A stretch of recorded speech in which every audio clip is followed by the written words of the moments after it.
Pernahkah kamu merasa hidupmu kosong, meski semua terlihat baik-baik saja? Dengarkan ini sampai habis dan bisa kamu ulangi setiap kamu kurang paham atau sekedar sebagai pengingat diri. Saatnya berbicara tentang kesadaran spiritual.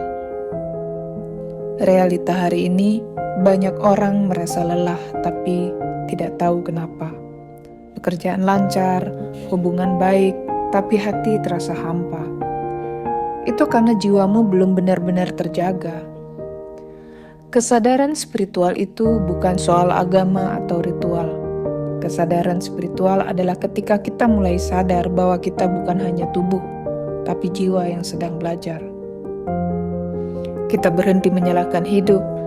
Kita mulai memeluk luka, bukan melarikan diri. Kita jadi lebih hadir, lebih damai, dan lebih peka.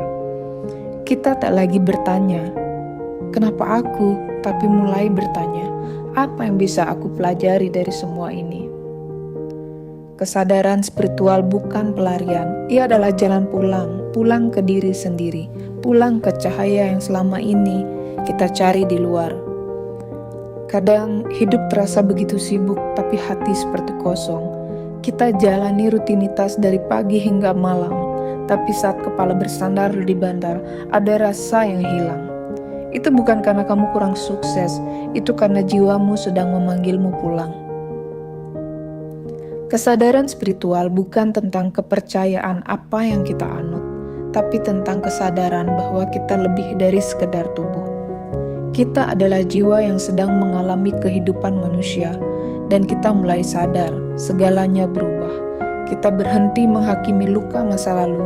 Kita mulai memahami bahwa semua yang datang, baik cinta, kehilangan, atau luka, adalah guru bagi pertumbuhan jiwa kita. Kesadaran spiritual membawa kita kembali ke momen ini. Kita mulai hadir sepenuhnya dalam nafas, dalam keheningan, dalam pelukan, dalam air mata. Kita mulai sadar bahwa hidup bukan perlombaan, tapi perjalanan pulang ke diri yang utuh, pulang ke cahaya batin kita sendiri. Dan saat itu terjadi, hidup tak lagi terasa hampa. Karena kita akhirnya kembali bukan ke tempat, tapi ke siapa diri kita sebenarnya.